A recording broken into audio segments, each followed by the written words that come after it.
Never mind, it's me. I All just hit right, on we're good now. Okay, let's start from the top. Welcome to our Lunch and Learn. Our Washington Zero Emissions Incentive Program overview is going to be discussed today on our May 7th meeting. So welcome everybody. Yay! 6th. Golly. Ugh, I tell you. Anyways, let's come over here. Go to the next slide. There's some other upcoming events.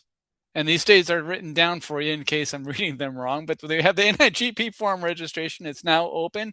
And remember that the early bird registration does close at the end of this month. May 20th, we have a defensible debriefings and public procurement. There's a small fee to that one. June 8th, we have emerging professionals roundtable discussion. And on June 10th, we have an NIGP competency module, legislation and legal environment. For all events, including we're trying to plan a fun event at the Mariners game coming up this fall. So log on to wanigp.org to see our complete calendar. And as a friendly reminder, make sure that you're muted when you're in this presentation so that everybody can enjoy it.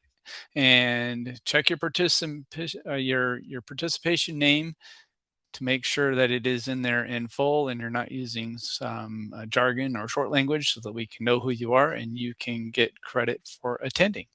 And you can raise your hand to ask questions or just type them in the chat and we'll be monitoring the chat for questions. That said, we have this presentation is going to provide an overview of the WAZIP program and how it supports business in reducing energy costs and emissions. We'll explain program goals, eligibility, and the types of projects and technologies that can be supported. The presentation will highlight available incentives, technical assistance, and the application process. I'll also share examples of how organizations can leverage WAZIP to advance energy efficiency and decarbonization goals. And then there's going to be some time at the end for questions and discussions. I'd like to introduce our presenters, Bryan Strom and Stachel Sogn. Bryan Strom Jr. is an energy professional with the WSU Energy Program's Green Transportation Program. Bryan provides technical assistance on transportation electrification across Washington State and is a proud member of the Quinault Indian Nation. Stachel Sogn is a green fleet specialist with the WSU Energy Program's Green Transportation Program, specializing in hydrogen fuel cells, fuels, and infrastructure. Stachel comes from a strong background of data analysis and natural resource management from the University of Washington, Seattle campus, graduating in 2024 with a BS in Environmental Science and Natural Resource Management. And at this time, I'll turn it over to, I believe Bryan was going to share screen and you can get started.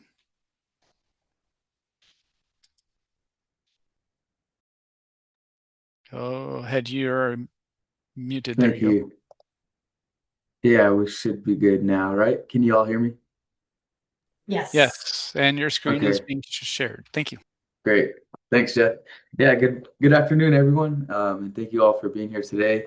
Again, my name is Bryan Strom Jr. I'm a proud enrolled member of the Quinault Indian Nation, and I work with the Washington State University Energy Program's Green Transportation Program, and that's GTP for short. That's a mouthful. But today we'll be talking about WAZIP, which stands for the Washington Zero Emission Incentive Program. This is a new statewide incentive program focused on helping organizations transition into zero emission medium and heavy duty vehicles and equipment. The program officially launched last week and is now open for voucher requests and applications. So this is a really exciting time as organizations across Washington begin exploring these funding opportunities. I'll be covering the first half of today's presentation, mainly focusing on program overview, eligibility, and funding infrastructure. Then my colleague Stachel will take over the second half and go deeper into infrastructure, the application process, and technical assistance support. And before we get started, I'd like to give Stachel a quick chance to introduce himself as well. So I'll hand it over to you, Stachel. Thank you, Brian. Yes, my name is Stachel Sogn. I do data analysis, and I'm also our hydrogen fuels expert at our at the Wazoo Energy Program. Cool. Thank you, Stachel. So next we'll move on to our agenda. Here's a quick overview of what we'll cover today. We'll start with what WAZIP actually is and why the program was created. Then we'll go through purchaser and information and eligibility requirements. After that, we'll discuss enhanced vouchers and funding caps, which are especially important for many public agencies, tribes, nonprofits, and small businesses across Washington. We'll also review what vehicles and equipment and infrastructure are available under the program, along with voucher amounts and allocations. Then we'll briefly walk through the voucher request process and finish by talking about technical assistance and support available through WSU and our partners. Our goal today is really to help everyone better understand how this funding opportunity works and how organizations across Washington can take advantage of it. And just a quick note before we get started, if possible, please hold on to questions until the end of the presentation. We've built in time for Q&As, and we'd be happy to discuss anything in more detail then. So what exactly is WAZIP? The Washington Zero Emission Incentive Program is a point-of-sale voucher program designed to increase the adoption of zero-emission medium and heavy-duty vehicles and off-road equipment throughout Washington state. The key thing to remember is that this program reduces the upfront costs at the time of the purchase. Instead of waiting for reimbursement later, the voucher acts like an instant discount applied directly through the dealer. That makes battery electric and hydrogen fuel cell vehicles much more financially accessible for organizations that may have otherwise viewed these technologies as out of reach. Beyond cost savings, the program also supports Washington's climate goals by helping reduce greenhouse gas emissions and improving local air quality, especially in overburdened communities and historically underserved communities. Another important piece is that WAZIP complies with the state's equity mandates under the Healthy Environment for All, or HEAL Act. So WAZIP is funded through Washington's Climate Commitment Act, or the CCA. The program itself is administered by CalSTART, which is an organization based out of California, and managed by Washington State Department of Transportation, also known as WashDOT. And then organizations like us here at the WC Green Transportation Program help support outreach, education, and technical assistance throughout the state. So this is really a collaborative statewide effort to accelerate clean transportation adoption while making sure organizations have support along the way. Next, we'll take a look at what is a purchaser. This is an important term you'll hear throughout the program. A purchaser is simply the entity that buys and owns the eligible vehicle or equipment and receives the point of sale discount through WAZIP. That could include businesses, nonprofits, public agencies, tribal governments, and other qualifying organizations. You'll hear references to operators and dealers as well. Operators are the groups actually using the vehicle or equipment, while dealers are the ones submitting voucher requests and processing the sale through the program. So again, the purchaser receives the benefit, the dealer processes the voucher, and the operator uses the vehicle or equipment in day-to-day operations. So to qualify for WAZIP, organizations must meet several eligibility requirements. First, they need to either be based in Washington State or have Washington-based affiliate. They also need to show proof of operating in Washington for at least 1 year prior to requesting a voucher. Organizations must also be in good standing with the state of Washington, U.S. Department of Transportation, and other applicable agencies. There are also a few program participation requirements. Purchasers must provide the correct documentation to the dealer, sign the program terms and conditions, and agree to operating requirements tied to the funded vehicle or equipment. For example, funded vehicles generally need to operate for at least 3 years with at least 75% of vehicle miles traveled or operating time occurring within the state of Washington. There's also telematics requirements where manufacturers provide operational data to CalSTART over a 3-year period, and that data helps evaluate program success and better understand how these vehicles are performing in real-world applications. One really important feature of WAZIP is the enhanced voucher set-aside funding. So there's $10 million that have specifically been reserved for eligible enhanced voucher purchasers. What this does is help ensure that priority groups still have access to funding even if certain voucher categories become fully reserved and waitlists begin to form. So if a funding category fills up, eligible enhanced voucher applicants may still be able to receive funding through this reserved pool. With this approach, it helps improve equity and access within the program, especially for organizations that may face greater financial barriers when transitioning to zero emission technology. Enhanced vouchers provide higher funding amounts compared to standard voucher amounts. These enhanced incentives can be applied toward new on-road vehicles ranging from Class 2B through Class 8, as well as eligible off-road equipment. One thing to note here is that enhanced vouchers do not apply to used on-road vehicles or infrastructure funding. So the enhanced incentive structure is really focused on helping priority groups access new zero-emission vehicles and equipment with greater financial support. So who qualifies for the enhanced vouchers? There are several priority groups identified within the program. That includes emerging or rising businesses, which are businesses with $10 million or less in annual revenue, drayage operators, which are drivers of any vehicle over 33,000 pounds operating through a port or intermodal rail yard, veteran-owned businesses, so businesses certified by the Washington Department of Veteran Affairs, or service member-owned businesses. We have nonprofit organizations, which are nonprofit entities with nonprofit designation from the IRS, and public agencies, which include state government agencies, local governments, special purpose districts, and federally recognized tribes. So funding caps. There are also funding caps built into the program to help distribute funding fairly across applicants statewide. Purchasers may hold up to 10 active vouchers at one time, with a maximum of 30 vouchers per biennium, which for this program runs from July 2025 to June 2027.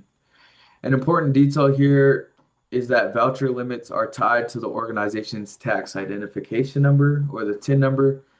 So if multiple departments or agencies operate under the same TIN number, those voucher limits apply collectively across the organization. That's an important consideration for larger governments, agencies, or organizations planning multiple vehicle purchases. WAZIP supports a broad range of vehicle equipment types. Funding can be applied toward new and used on-road vehicles from Class 2B through Class 8, along with many types of off-road equipment. However, there are a few exclusions, so personal vehicles are not eligible under the program. School buses and transit buses are also excluded because they typically fall under separate funding programs. Class 2 pickup trucks and lawn and landscaping equipment are also excluded from WAZIP eligibility. Overall, though, the program covers a wide range of commercial and public use applications, which creates a lot of opportunity for organizations across Washington. Here you can see the voucher amounts by vehicle class as expected. A larger and heavier vehicle class, the larger the funding amount available. So for example, Class 2B vehicles can receive a base voucher amount of $7,500 or up to $10,000 with an enhanced voucher. At the higher end, your Class 8 vehicles can receive up to $200,000 through the enhanced voucher structure. These are substantial funding amounts that can significantly reduce the upfront cost difference between conventional and zero emission vehicles.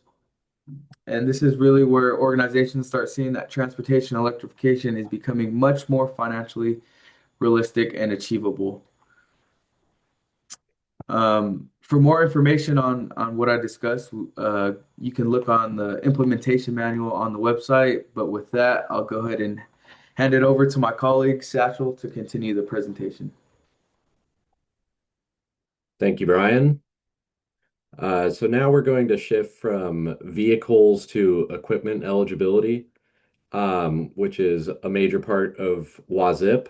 The program doesn't just support on-road vehicles, it covers a very wide range of off-road and industrial equipment. This includes sectors such as agriculture, construction, ports, rail, and also aviation support.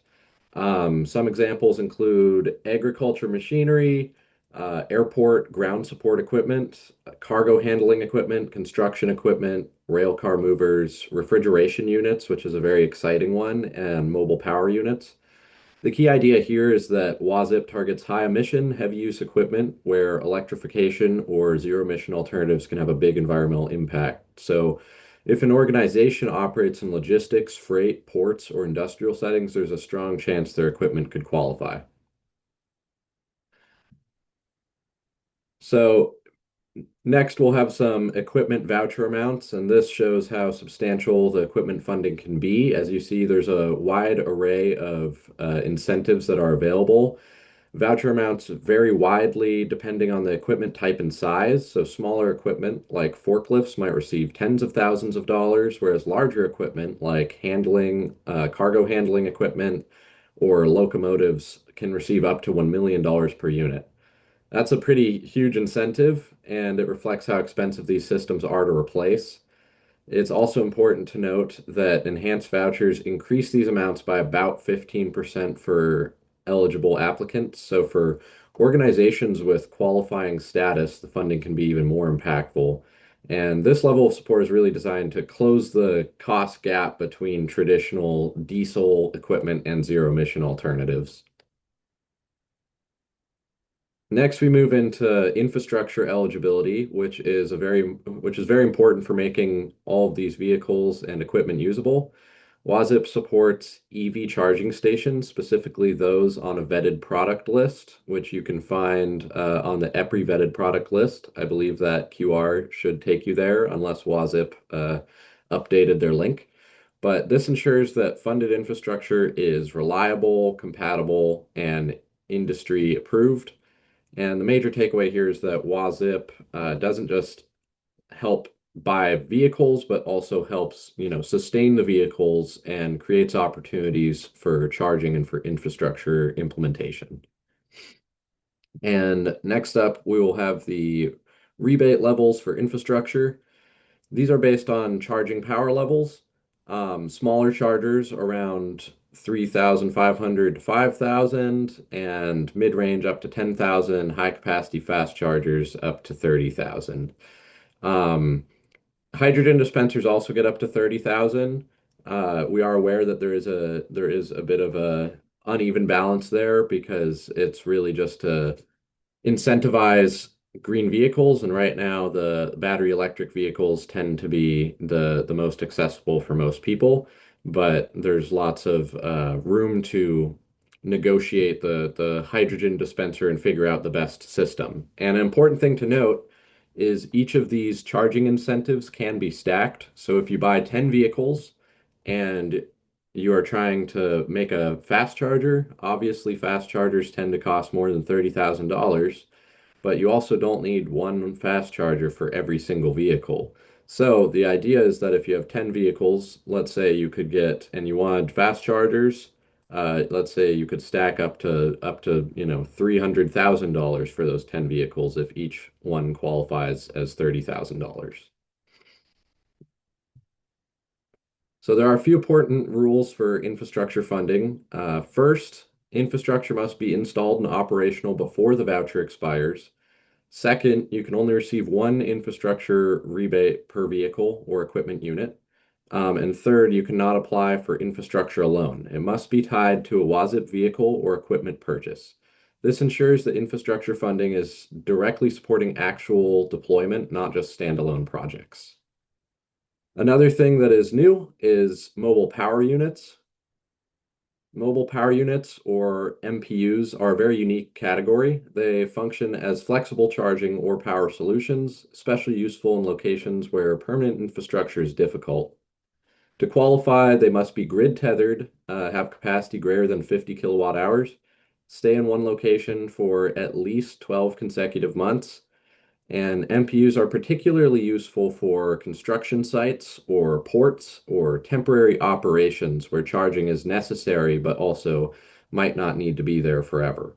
They provide a nice bridge solution while permanent infrastructure is also being developed. Now we'll walk through the voucher process, starting with creation. This process begins with the dealer, not the purchaser. The dealer opens the voucher request, inputs project and purchaser information, submits it into the system, and then once submitted, the request is time-stamped. Funding may be reserved depending on availability, and that timestamp is important because it determines priority, especially if funding becomes limited. So timing and coordination between purchaser and dealer are critical here. After submission, the voucher enters the review phase. The voucher processing team, or VPT, reviews all documentation and checks eligibility and requests corrections if needed. And if everything meets program requirements, the voucher is approved, funding becomes guaranteed, and at this stage, the dealer must provide an estimated delivery timeline, typically within 180 days. They must also provide updates every 90 days to say how the process is going. So this phase ensures that projects are real, viable, and also moving forward. Could you move 2 slides ahead? I think the VPT was on the next one. Yeah, there we go. Once the vehicle and equipment is ready for delivery, the process moves to redemption, and the dealer submits final documentation, proof of purchase, and delivery readiness, and the submission is also time-stamped and reviewed. Once again, if everything is correct, a final redemption form is issued, and both the dealer and purchaser must sign this form within 30 days. This step essentially confirms that the project is complete and the equipment is being delivered as planned. After the signed redemption form is received, the program verifies all signatures and documentation, the voucher is officially approved for payment, and at this point, the incentive payment goes directly to the dealer. This is important. The purchaser receives the benefit as a point of sale discount rather than a reimbursement later. So it's on the hood money. It's not, something that just kind of happens with like maybe a tax return or something. And that structure makes it easier for organizations to adopt zero emission technology without needing large upfront capital that a lot of emerging and rising businesses and also small public agencies and NPOs might not be able to front as easily. So WAZIP also provides technical assistance, which is a major benefit. The two main providers are us, Washington State University Energy Program, and also CalSTART. These organizations help guide applicants through a process and provide expertise. And it's especially helpful for organizations that are new to electrification or unsure how to get started. With our land grant initiative, it is our responsibility and also our interest to help the residents of Washington State and businesses of Washington State. And so that is why we offer free technical assistance for everyone who's interested in enrolling in the WAZIP program. So to wrap it up, WAZIP is designed to make zero emissions vehicles and equipment more affordable, more accessible, and easier to deploy. It does this through point of sale vouchers, infrastructure support, and technical assistance. And at this point, I'm happy to take any questions. And if you're interested in learning more or applying, there are contacts and resources available through the program website, and we can drop that link in chat for everyone. But we are opening the floor for questions. Here's all our contacts, and that QR once again should work, or you can visit www.wazip.org. Well, we do have Yeah, two questions in the chat. One is this would Vanpool vans be eligible for this program? Unfortunately, it is limited to vehicles that are like duty vehicles and not vehicles for for simple terms, it excludes vehicles that are used primarily to move people. There Okay. are different incentives for that, especially for buses, through like the Department of Ecology that are going to come out. They're still working on them, especially with administration changes on the federal level. They've had to send them back to kind of hammer out some new details and figure out their funding. But there will be different incentive opportunities for that. Right now, this one is mostly aimed at agriculture, industrial, or duty vehicles that are used for hauling equipment or doing work. Fair enough. And will this PowerPoint slideshow be available? Or is this Yes, part of the materials on any of the links that you sent to us? we can absolutely send it to you. I'm not Okay. sure if it is available on, it's definitely not available on the website, but we will send it and make it available for everyone. Thank you. I see that Brian's dropping some links down there for us. Thank you. yeah. So those links will take you to either the website, the implementation manual with far more detail than we presented today, and then the recent vehicle catalog, which is currently being updated, I think every day or every other day, with Yep. new vehicles that are being approved as WAZIP moves along. And I would also like to share what I've noticed while we've been working on this project is there is definitely a sweet spot of incentive value between the class 3 to class 5 range. The important thing to note is the voucher is cannot cover more than 90% of the price. It can be stacked with other incentives. It's usually aimed at covering about 40% of the price, but with the class 3 to 5, a lot of those like large step-up vans and box trucks typically cost around like $90,000 or so. Let's say 70 to 120. And a lot of those incentive amounts through WAZIP tend to cover upwards of close to 90% of the total price. So I'd say, especially for people who need box trucks or step-up vans, it's a good time to jump on that, especially since there are already a lot of registered dealers and products in the catalog. All right, Jenny, you have your hand up? Yeah, I was just reviewing the slide on the electric vehicle supply equipment. So we're getting Hmm. ready to actually install one. Oh, great. But I I'm not as familiar with the supply equipment. So can you elaborate a little bit more about that? Yes. Specifically with the charging equipment. Correct. Gotcha. So, there's basically a list of approved products because they want to make sure that they're working and there's not any someone's not trying to backdoor and game the system. But all of those product lists, it would be like you'd apply for a vehicle, and once you apply for a vehicle, they'd ask if you want a charging incentive amount, and then they could give you that money on top of your vehicle for charging equipment. It doesn't go towards your vehicle. It's not on the hood with the vehicle. It's like a follow-up incentive that must be completed within a certain time frame after the vehicle is purchased, or after the vehicle is applied for, I should say, because it doesn't need to be purchased when you're asking for charging equipment. Because it would be a little silly if you got a truck but you had no way to charge it. I hope that answered your question. Yeah, that makes sense. Thank Okay. you. Yeah, Brian, if you have anything to add, feel free to.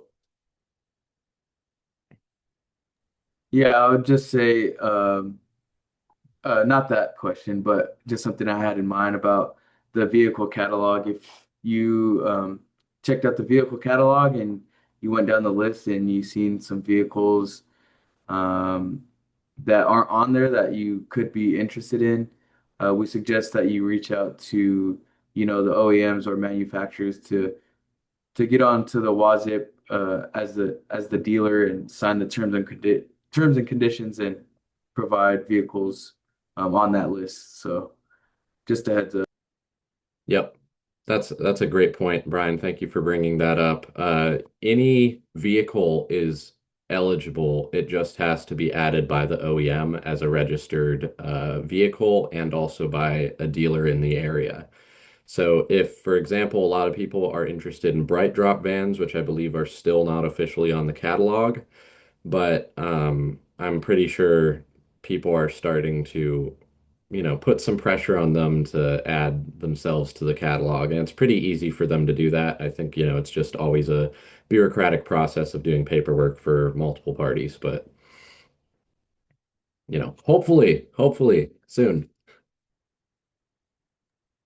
So just curious, how many agencies have jumped into this program? Because I was asking my fleet folks while you were making your presentation. Yeah, how many have jumped in looking for incentives, or how many are on board working on the program? I guess who's jumped into the incentives? Um, Gotcha. yeah. Um, I think that would more be a question for CalStart, as they ha are they're the principal organization taking charge and doing voucher processing. I do know that we have gotten a fair amount of questions from different chambers of commerce and also different government organizations. I know Department of Enterprise Services, Washington Department of Enterprise Services, um, Commerce, and a few other pretty major departments have jumped on board already. There's already a decent bit of funding that has been claimed, so I would say if you are interested, it's best to apply sooner rather than later. And if you apply and you're interested in specific vehicles, it's timestamped for when you apply. It's not timestamped from when you put down money. So you will be able to kind of like reserve your own funding that way too. And once again, you can hold 10 vouchers at a time and up to 30 vouchers per biennium. Yeah, they made a statement and I didn't understand how this was connected with WAZIP, but when I Hmm. asked, hey, like, have you heard of this program? And they said that the asset purchasing team is aware and they're evaluating potential opportunities to leverage those funds. So that must mean funds for us at the county.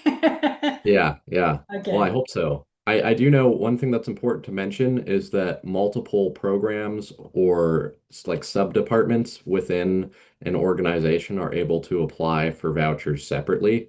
So, for example, if with the airport, if you guys have your ground crew who's applying for funding for airport cargo and shuttles, or not shuttles, but like cargo equipment, things like that, they can apply as a separate entity, whereas other crew that you have or other teams, whether it's like construction or repairs, things like that, can also apply as their own separate entity.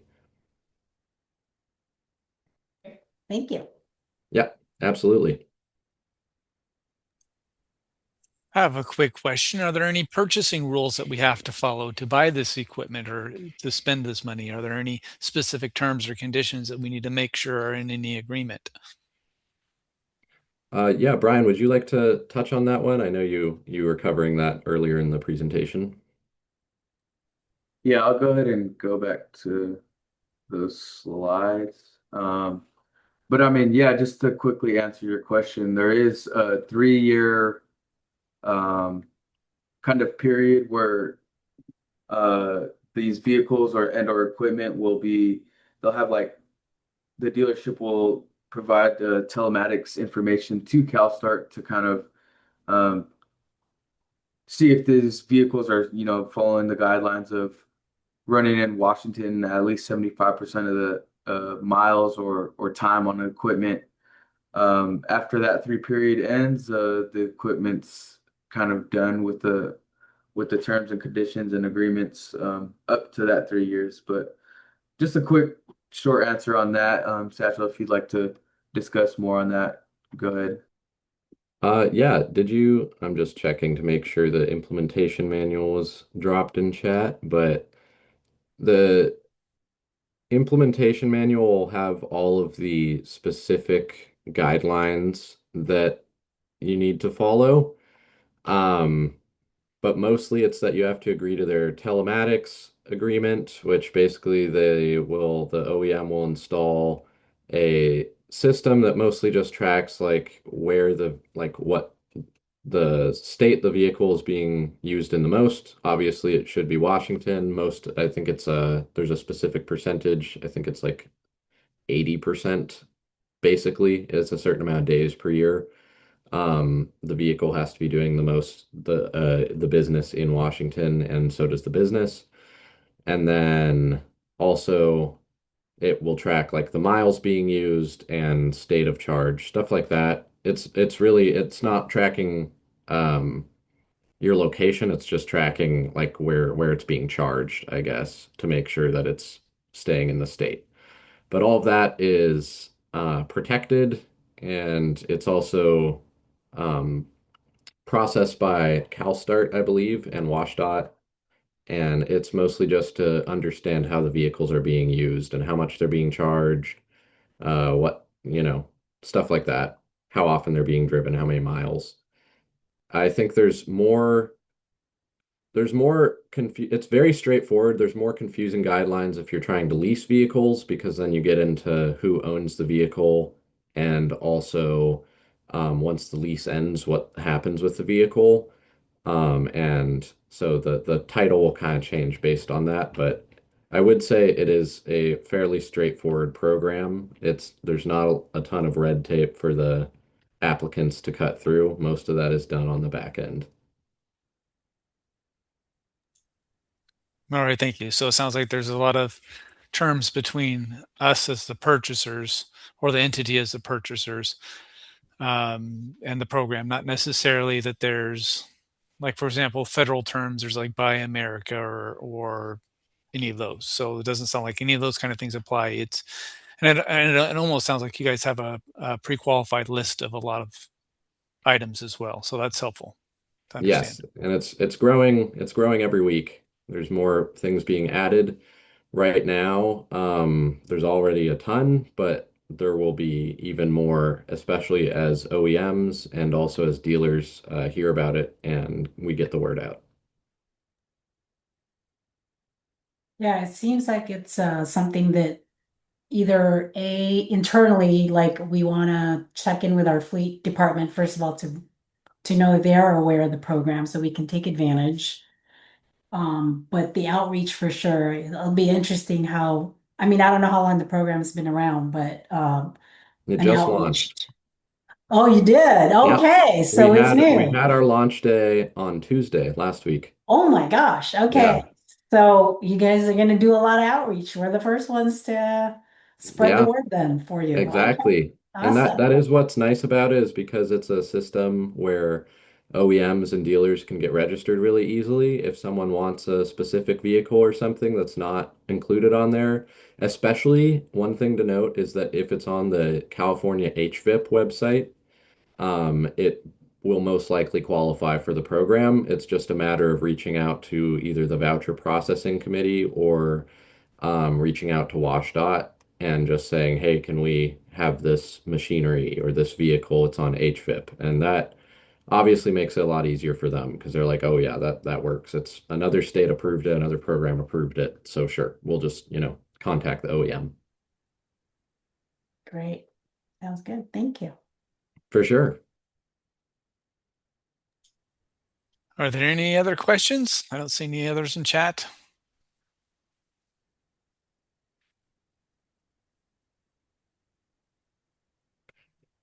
Well, I, if I I guess I have my own question. Who should I send the slideshow to? I suppose I can just drop a link to it in the chat for this meeting. you can send it to, You can send it, they have my email. They can send it to Stacy Hub. Okay. there we go. Thank you, Stacy. And then we'll post that to our website. That'd be great. Great.